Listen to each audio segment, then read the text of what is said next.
She's all that. Welcome to the She's All That video podcast. I'm your host, September Smith. And this week I am talking to Bridget B. Sullivan. Bridget is a seasoned national and international event producer, and she's the founder of the B2B enterprise Creative Canvas Productions, which is an animation, video production, and event management company located in Charlotte, North Carolina. Bridget, welcome. Thanks for being here today. Yay, September. Thanks. Great seeing you. And you. So now, what I said about what you do, sure, Creative Canvas Productions doesn't even begin to cover what you do and your background in event production. You've been doing this for more than a few years. Give me a bit of a sketch about some of the cool stuff you've done.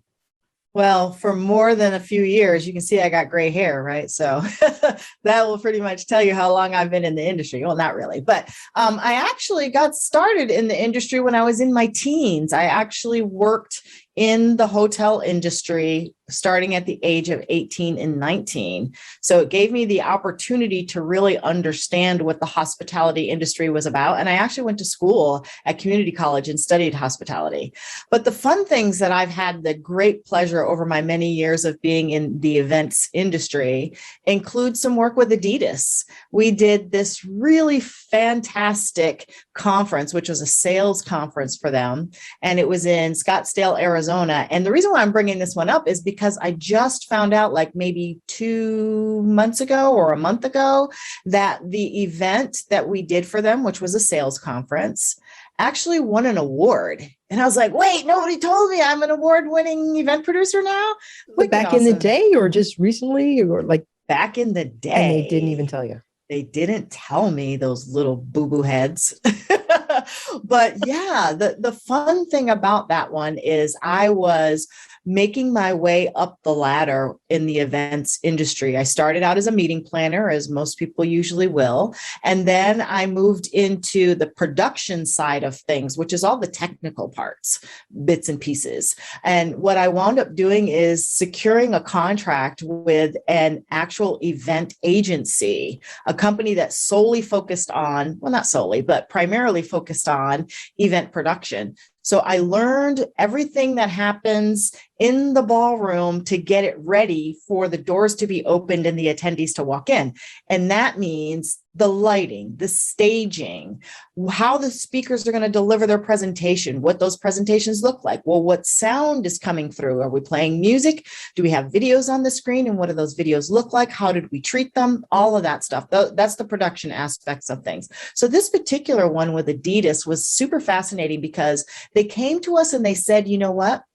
We are at the halfway mark, just like you would be at a basketball game. Mm-hmm. And what we want to do is we want to bring in all of our sales team and we want to huddle around and we want to get them pumped up to go back out on the field, back out on the court and drive it home all the way to the end of the year. So we literally took that thought process, that vision, that idea, that desire, that goal, that objective, and we turned it into a full-on basketball experience. We built out a locker room.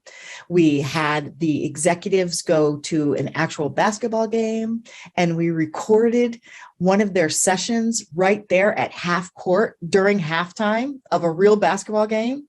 What? And we brought, it was so friggin' awesome. I think I can say friggin'. It was so friggin' awesome.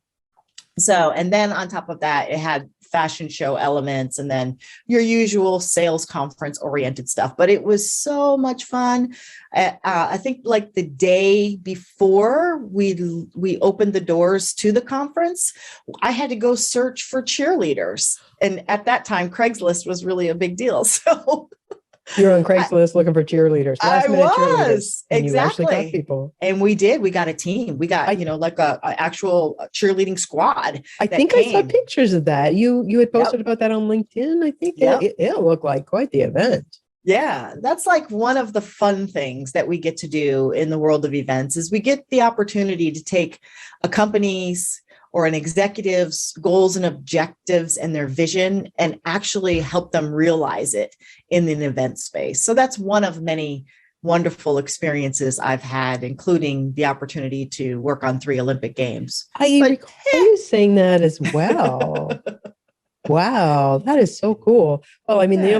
The Olympic Games are huge. Adidas huge, but right now in the whole thing of the events world, for anyone thinking of throwing an event or putting on a conference, there is some huge things that we've been dealing with for the last year. But right now, like everything's changing day by day with the pandemic, with COVID. We think it's over, and then it's not quite over, and it's just like, what are some of the biggest things that are happening right now in the world of events that people need to know about?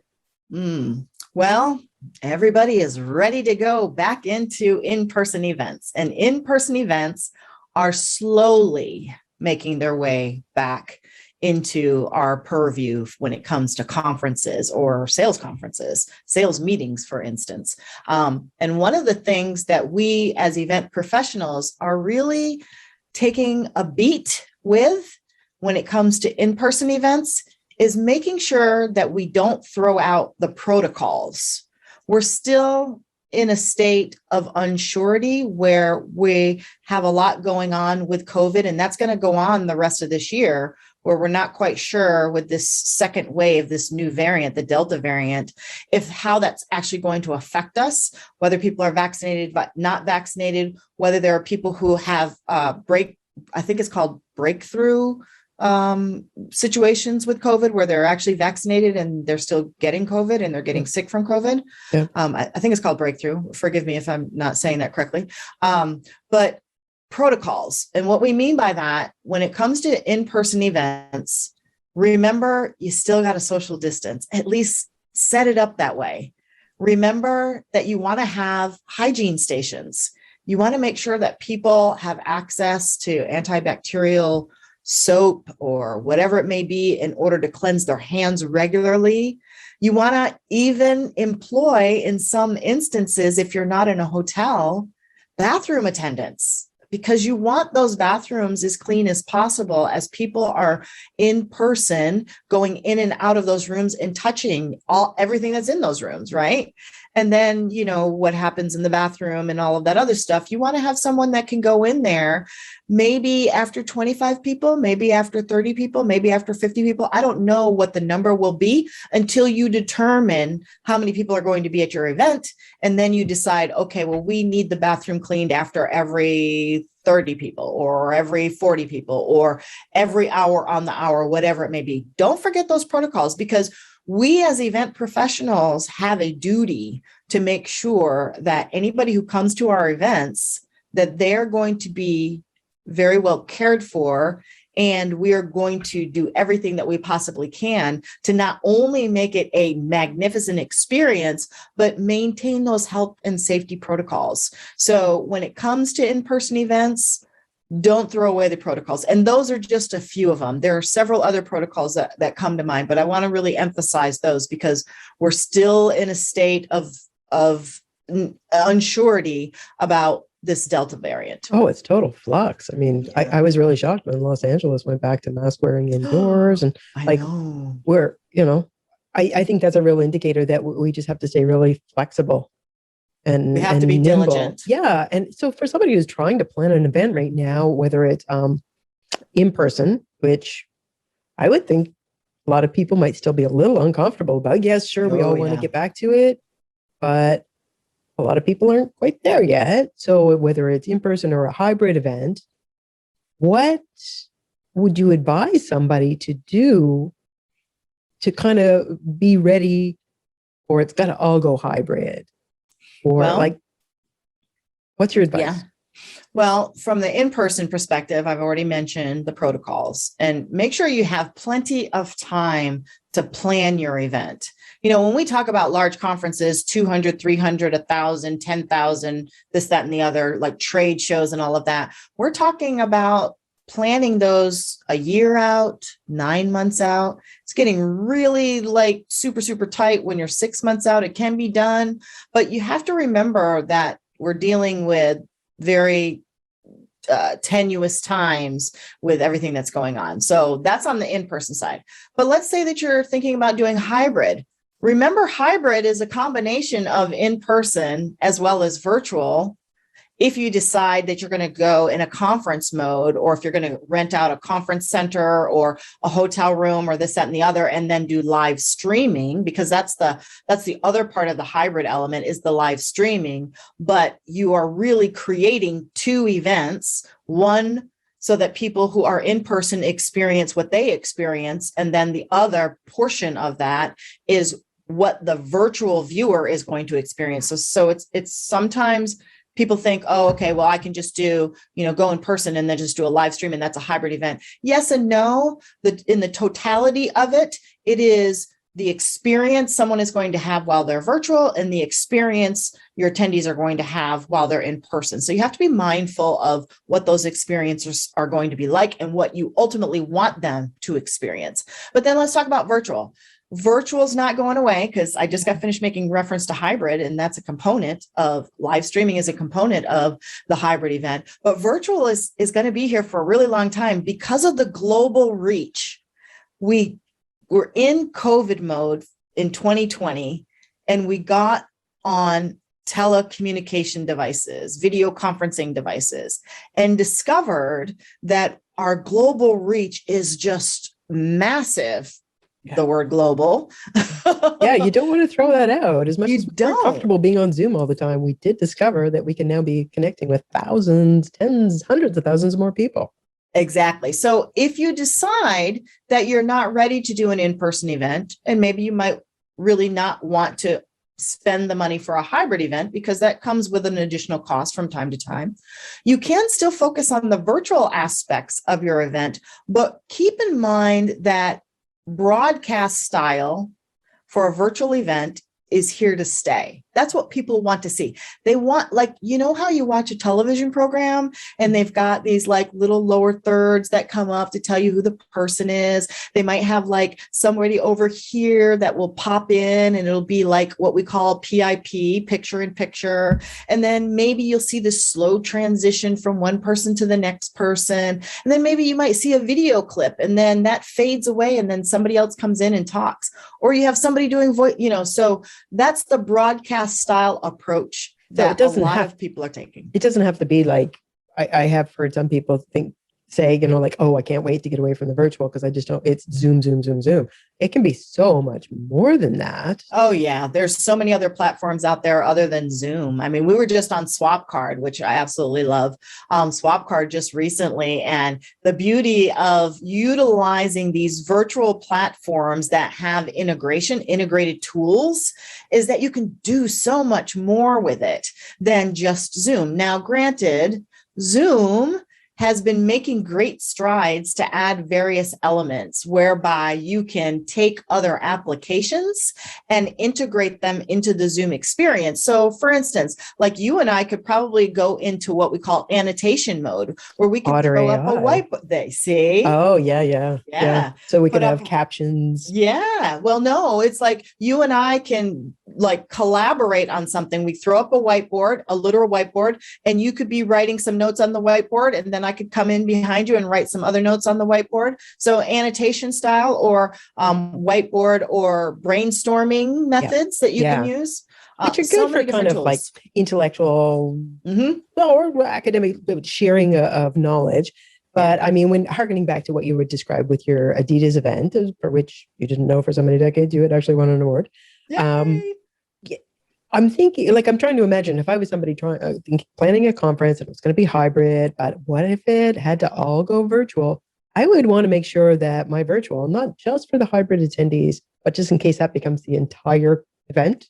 Yeah, absolutely. Was kind of exciting. How exciting can you actually make a virtual event? Oh, you can make it very exciting, but you want to have some key people on your team. You want to have somebody who is going to do the virtual production So let me make sure that I cover off on the hybrid part. You mentioned hybrid. So again, that part is going to be in person, or you can decide which the people that need to be like in a studio to deliver the presentation. So it's basically people in a studio delivering whatever it is that they needed to communicate out, and it's a live stream. And that still makes it hybrid because you have a very small audience in the room with you, with the executives. And this is something that we just did recently. I think we did this back in June. And we have the executives in the space, and we have a couple of their team members in the space that are experiencing what it is that they're communicating in the space, while those online in the virtual space are also experiencing the same thing. And we did this all on Zoom, but we utilized a broadcast format. So what are the things when we talk about virtual, how to jazz it up, so to speak? Like I'm making reference to Zoom.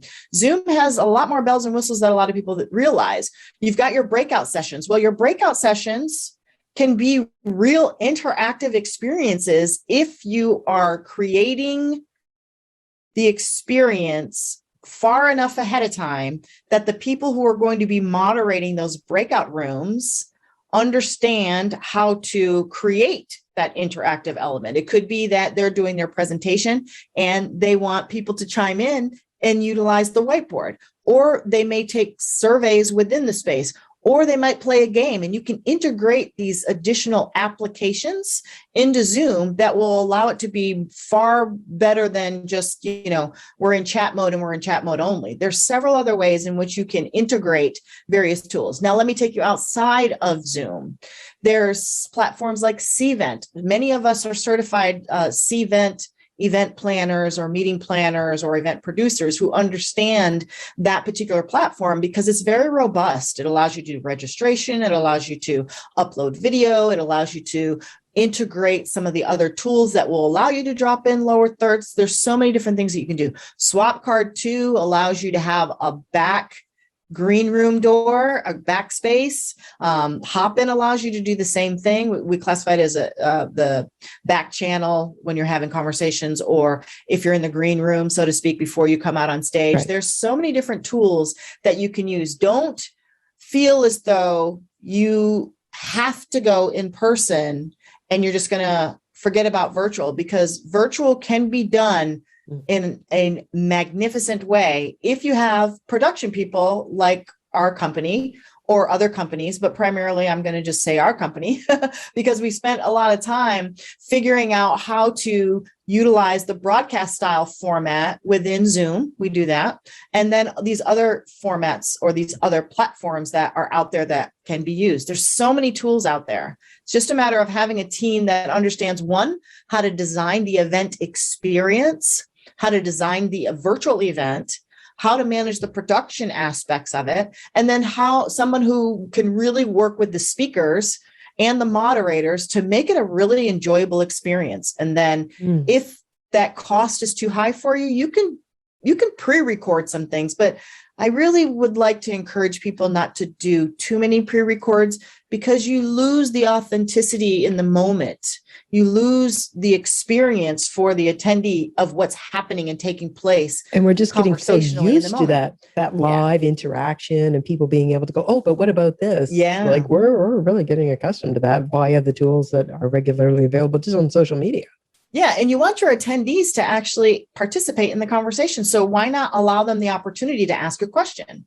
Yeah. You might be able to bring them right on screen and they can ask their question, or they can use the question, I think it's the Q&A or the chat button, the chat feed or the Q&A feed, depending on if you're in webinar mode or if you're in meeting mode on Zoom, for instance. But there are other platforms that allow you to do Q&A and chat all within one platform. So it just depends on how you want to do it. So even before the world had to start moving so rigorously towards virtual events, just what you had listed, like what you learned when you first moved into event planning, that it was the lighting and it was the sound and it was like all of these systems, which I would think most people don't really think about if they're not in event production.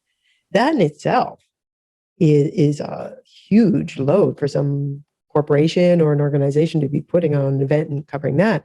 Add to that everything they now need to know to run it as a hybrid or as a virtual. Is it even feasible for a company that's not an event production company to just go like, yeah, we'll just DIY this? You can go ahead, but you get what you pay for. True. Yeah. And I would think you'd have to almost dedicate employees for 6+ months who weren't starting out as professionals just to make this thing happen. Yeah, like lot of the times when we work a lot with corporations. So majority of the time, corporations that have like a dedicated marketing department, and some Mhm. of them even have dedicated event departments, right? And it usually falls under marketing and communications.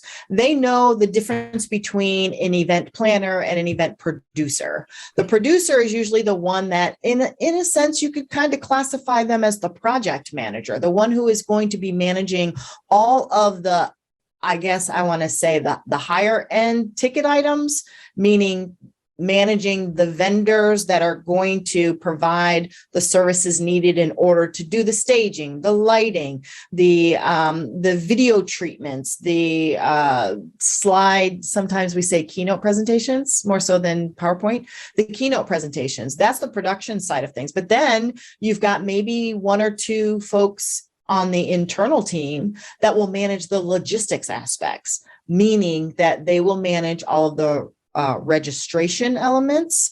They will manage the food and beverage elements, which we call figuring out what the BEO orders are going to be, banquet event orders are going to be. You may have an internal team member that will cover off on securing all the speakers and making all of their travel arrangements and all of that.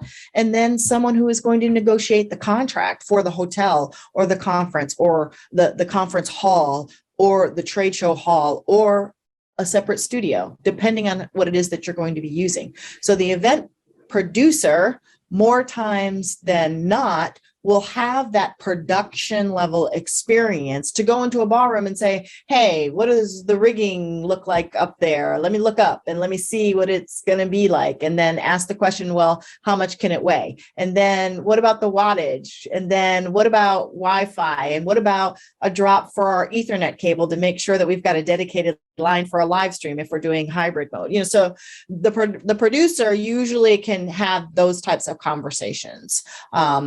If they understand the production aspects of things. The event planner, I liken to be someone who really focuses on the logistical aspects of it. So, and is that something that you have to kind of like collaborate with another entity to do, or like you're just all of the production? We do both. However, the corporations that we work with, 9 times out of 10 will have an internal team, and we will be the ones that will come in and fill the gap from the production aspect of it. Now, mind you, I've been in this industry for a really long time, so I have the logistical aspects basically with blinders on. I know how to do all of that, and that's the event planning, event management aspect of it. But I also come with event production. So the corporations that we work with, which are usually large companies, they already kind of know what those two areas of concentration are, and they'll either have an internal team that we work with. The internal team will handle all of the logistics, and then we'll cover off on all of the production aspects of it. So it sounds like it'd be a really easy integration with all the experience you've got. Yeah. They know what you can do, you know what they can do, and you just kind of mash and collaborate on that. Yeah. And there are times where they may not have the right internal person to, like what you were just about to say in reference, it could just be somebody who's going to have to take on this role for 6 months in order to get this event off the ground, right? You were going in that direction. Sounds like you'd have to educate them. Yeah. And there are times that we do have to come in and educate them, especially in the contracting phase, because sometimes internal event planners may not be as seasoned in some situations that we have actually had. So they didn't understand the complexities of the contract. So we would fill that gap in, and we'd come in and we would assist with either the negotiation of the contract and or say to them, from the production aspects, we need you to make sure that this, and this is in the contract, so that when we load in our trucks, when we load in equipment, when we do all of these other, technical things, we want to make sure that that is in writing in the contract. So we, as a company, come in from an event management perspective, which is all encompassing from the logistics side as well as the production side. So if a company, not a large organization that kind of has this whole routine on lock and has people in place, they're new to it, especially now with things having changed. and they're just kind of having to explore, how does this work? How do I work with a production company? What are some of your top recommendations for anyone that is thinking of putting on a conference right now or into the foreseeable future? If you're somebody who's wanting to put on a conference right now and you don't fully understand what a production company can do for you to help you with your conference, the one thing that I will recommend that you do is first figure out what your internal team structure is going to be. Like, who is going to be responsible for overseeing the logistics? Who is the one who came up with, let's say, the theme? Who is the one that came up with the goals and the objectives? Well, once all of that is figured out, now you have to say, well, who's going to manage all of the parts and pieces in order to bring this conference to life? This is the point oftentimes where people say, well, we need an outside event producer, or we need an outside event management company, or we need an outside event production company. And then they will be ringing our phone or sending us an email saying, we need assistance with this particular conference. So I recommend that you first figure out internally who all the players are, who the stakeholders are, to determine what your conference is going to be, what are the goals and the objectives, and what experience do you want each attendee to have, whether it's an in-person attendee or a virtual attendee. And then when it comes to the things that you are not well versed in, seek out an event management company that can fill the gaps. Seek out an event production company that can fill the gaps. 9 times out of 10, when you reach out to someone like us, we will know both sides of the fence. At least the players that we work with in our company, we know both sides. We know the event planner side and we know the event production side. And then the other key element that I think that everybody should look for is somebody who really understands how to work with your leadership. Are they somebody who is just a total techie and that's all that they talk, and you don't understand what it is that they're talking? You want to make sure that you're partnering with a company that can give you what you need from an understanding, from a technical perspective, as well as just a logistical perspective. We need to all, when we work together, be able to understand one another. And that's like really, really important. A lot of times with these production companies, and in my personal opinion, there's not someone who can break down all the technical aspects, because that's their core business, is they know the technical part, but they may not know the logistics part. So I will encourage somebody who wants to put a conference together to look for 2 things. Someone who is going to speak your language and understand your business. That's like 1.5. And then someone who knows both sides of the fence, the logistical side as well as the production side. Now, in previous conversations, you had mentioned to me that one of the issues that you have with new clients is that are new to putting on events is the whole issue around budget. Yeah. And knowing your budget, sharing your budget, like, speak to that a little bit. I know that's an issue. Yeah, it was a hard lesson to learn in 2020, because we would get into the mode of trying to respond to a request for an estimate from a client who wanted to put on a conference. And then when we did the initial due diligence, we come straight out of the gate by saying, okay, this is great. What is your budget? Well, we don't really know what our budget is just yet. Okay. In order for me to be able to help you, it's always ideal if I have a sense as to what your budget is, because then I can begin to think, okay, well, if you only have a $10,000 budget, okay, well, maybe your in-person event needs to be at not the venue that you are thinking about, but maybe it needs to be at a smaller event. And maybe we can negotiate something with the venue operator to get you in the ballpark of where you need to be with your budget. For me, when people don't reveal their budgets in advance, I now know that I don't necessarily want to move too quickly with them, because I will spend a lot of time putting together a proposal, an estimate, and I'll miss the mark. And then they'll want us to go back to the drawing board, and then well, we're like, okay, well, what do we need to fix? Can you give us a general idea as to how far we're off or whatever? And that takes a lot of time to do. So we learned in 2020 that we prefer that if someone comes to us and say, hey, Bridget with Creative Canvas Productions, our company is interested in putting on, a small 2-hour event, and we want it to be virtual, but we only have like maybe a $1,500. Okay, well, let me put together a package that will meet that $1,500 budget of yours. And then it's like, hey, Bridget with Creative Canvas Productions, in 2022, we have a conference that we would like to produce. And here we are in July 2021. And we need an event management company to give us anything and everything that we need in order to bring this magnificent conference to life. Okay, great. What's your budget? When I'm talking to corporations, the corporations that I've had the luxury of working with, okay, we've got $750,000 for this one. Or this is our first one, so we really only want to spend about $250,000. But what we intend to do is get sponsors. So the conversation begins to unfold when you tell me what the budget is. And then I can say, okay, this is something that we can do. Or thank you for contacting us. I don't believe that this is something that we can do based on your current budget, but we have some people in our network that might be able to assist you. And I am more than happy to send a message over to one of our colleagues that might be able to assist you better. So was it all happening in 2021? Yes. Or sorry, in 2020 because of course, like if anyone missed it, the whole pandemic thing, there were new people having to grapple with the idea of events. Is that why you suddenly had this aggravation? And were they coming to assuming that you would be able to tell them what their budget should be? Yeah. And no, we don't really operate like that unless you say, hey, you know what? Create an event for us. Now that's different because I can create an event all day long.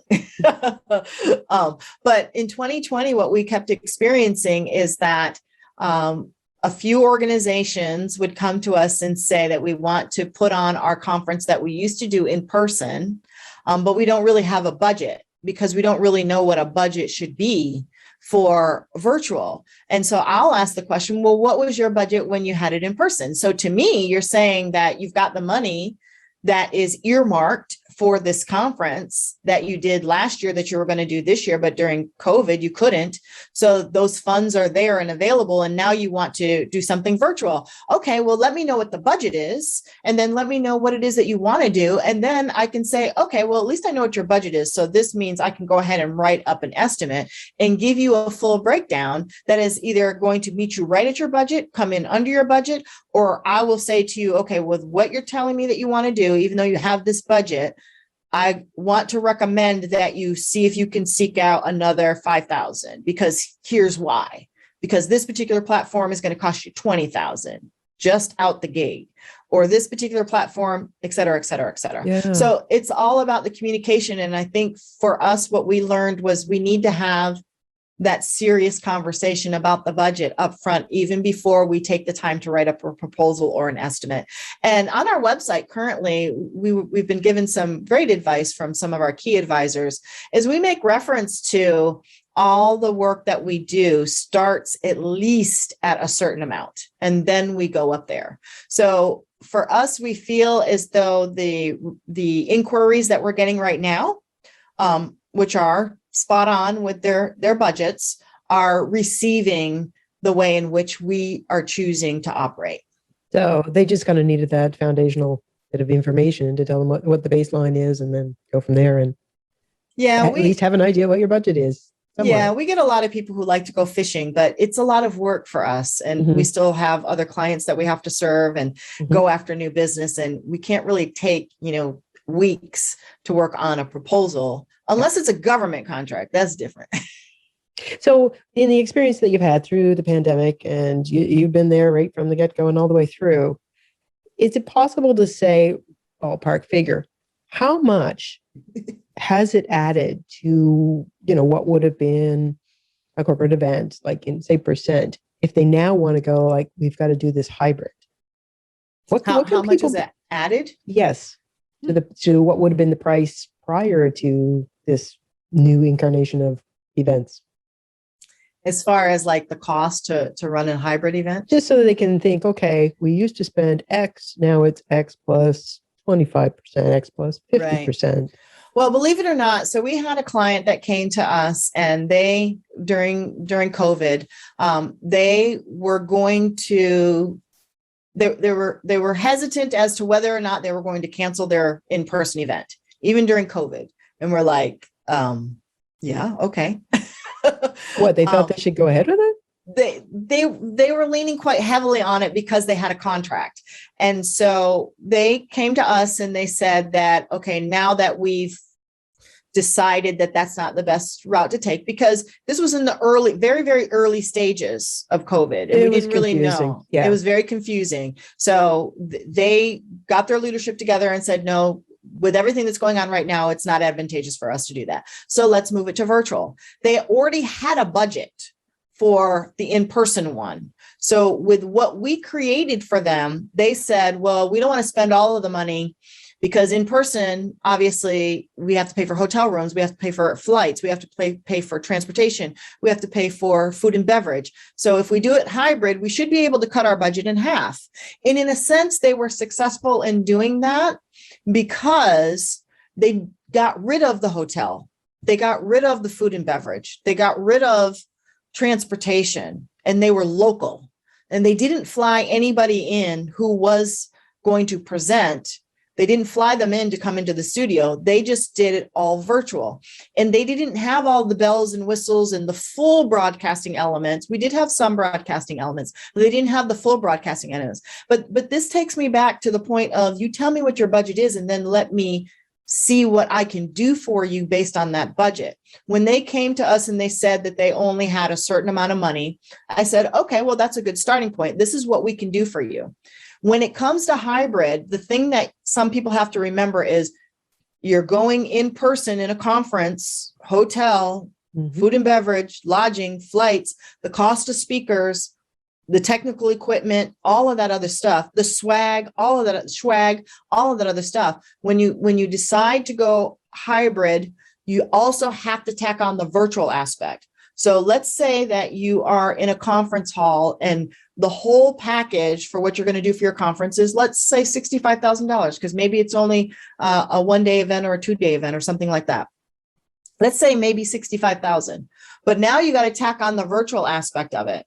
The virtual aspect could mean that you want to make sure that the experience for the virtual attendee is very high quality. So let's say you're using a virtual platform that costs $20,000 out the gate. So now your $65,000 budget is $85,000, and that's just out the gate. That doesn't include all of the add-ons. That doesn't include the way in which you are going to make sure that the virtual attendee is having a really good experience.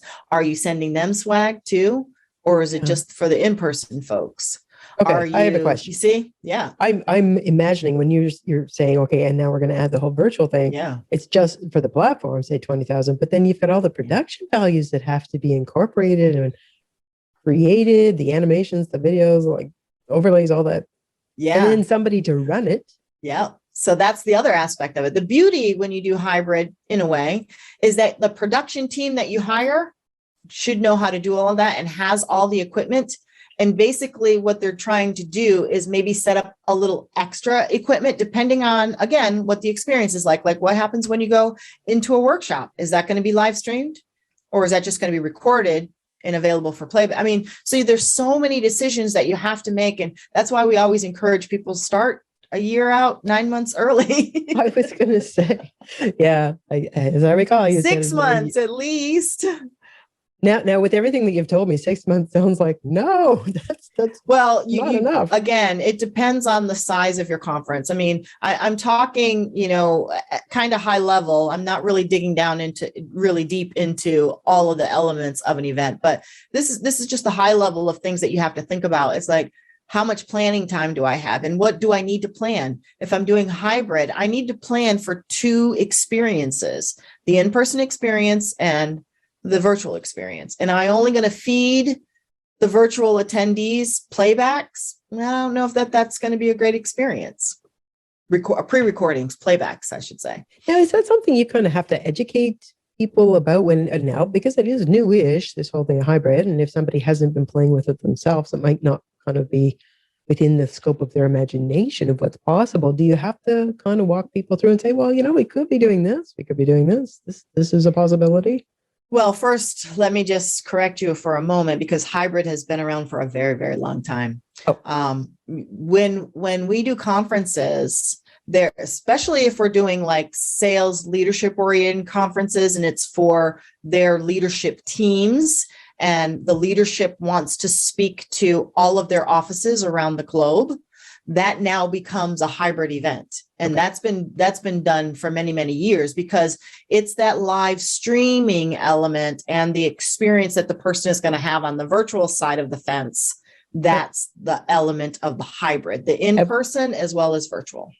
Has it not kind of stepped up a notch at very least after last year?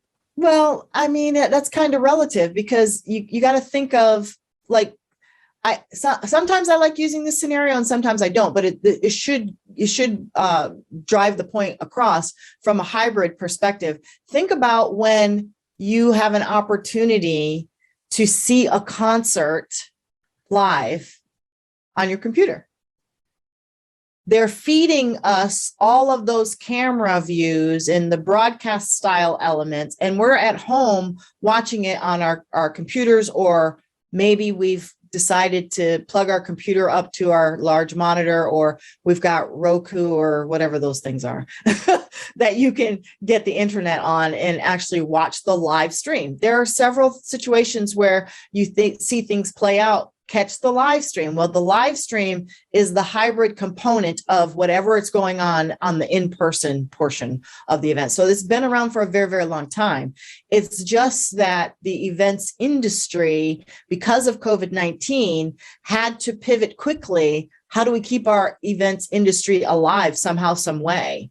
And we really focused in on video conferencing, but more so than anything, the proper terminology from where I sit anyway, is that live stream element. It took a long time to figure out how to make sure that as my lips are moving, the audio is synced up, right? Yep. Or as somebody is playing an instrument, it's synced up. It took us a long time to figure out how to, I'm going to use I was about to use a technical term, but I'm not going to do that, but how to fix the audio in such a way that it is synced up with the person speaking, singing, humming, doing whatever.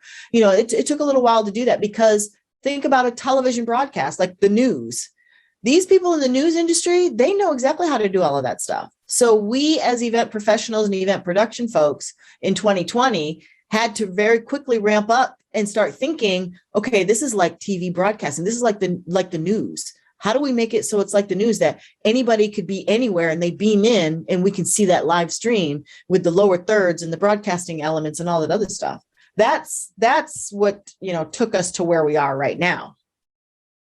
So as I usually ask most of my guests, last words. If anybody's been listening to this, and I think their head should just be like, kind of like blown. Yeah.